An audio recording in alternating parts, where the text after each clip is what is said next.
Hi, the Tiger from Groovy Entertainment. Today we got another book to read for you. Today's book is The Very Best Home for Me for 1953. So let's get started. Once upon a time, in a small house deep in the woods, lived a lovely family of animals.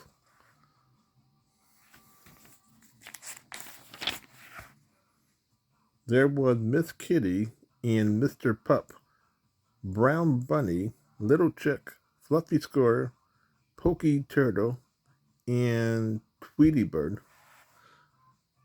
Each had little chests in his little bed and chair, and they took turns cooking on their little kitchen stove.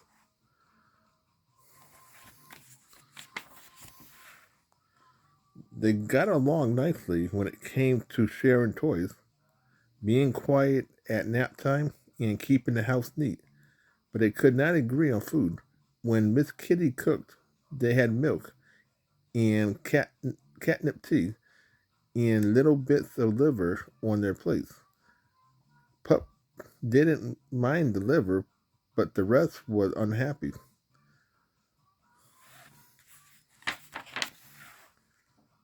They didn't like any better the bones Pup served them in his turn, nor Bunny carrot dinner, or Tweety tasty worm, or turtle ant eggs, or scored nuts.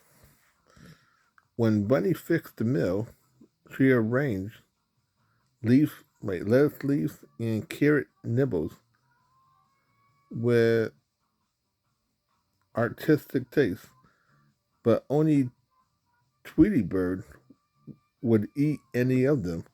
And when Tweety served worms and crispy, chewy seeds, only Little Chick would eat them.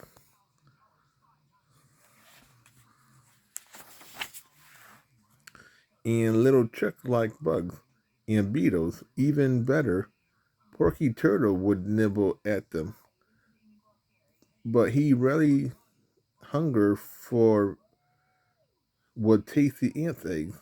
Fluffy Girl wanted nuts and nuts and nuts.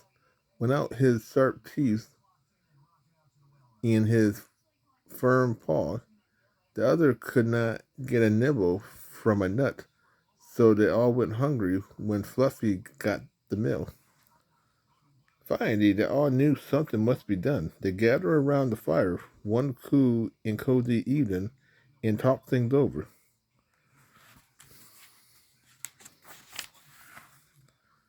The home for me, said Mr. Pup, is a place where I can have bones and meat every day. I want milk and liver instead of bugs and seeds, said Miss Kitty. Not for me, said Squirrel. Ant's egg, yawned Turtle. Crispy lettuce, whispered Bunny. A stalk of seeds, dreamed Bird. And some worms make a home for me. New home are what we need, said Mr. Pup. And everyone agreed.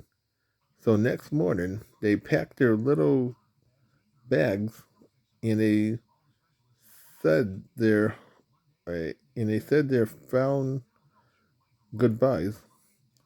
Skirt waved goodbye to them all, for he had decided to stay in the house in the woods.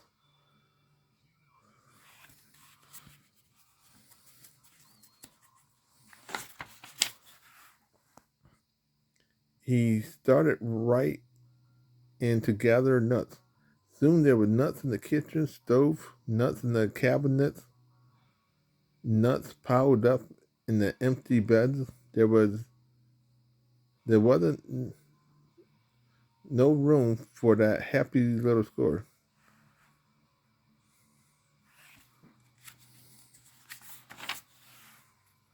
The other hopped along until they came to a garden with rows and rows of tasty growing things. Here's the home for me, said Bright Eye Brown Bunny, and she settled down there at the root of a big tree. Little Chick found a chicken yard filled of lovely, scratchy gravel where lived all kinds of crispy, crunchy bugs. Here I say, chirp chip, squeezing under the fence to join the other chickens there.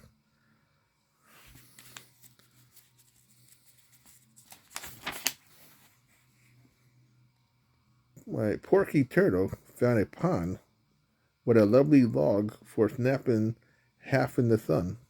Oh, for napping half in the sun and half in the shade. Close by the log was a busy bursting anthill full of full of eggs Turtle loved. Tweety Bird found a nest in a tree above the pond where he could see the water, the seeds on the grass, and the worms on the ground. This is the home for me, sung Bird happily.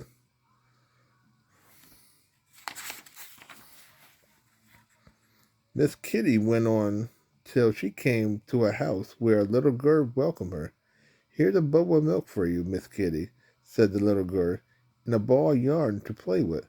So Miss Kitty settled down in her new home with a purr. Mr. Pup found a boy in the house next door. The boy had a bone and some meals for Pup, a bed for him to sleep in, and a handsome collar to wear. "Bow wow," barked Pup. "This is the home for me." That night, each one said as he went to sleep, "At last I had found the best home for all. The very best home is for me." So that was the very best home for me from 1953. So if you like, subscribe, share, and comment, have a groovy day with another video coming out real soon.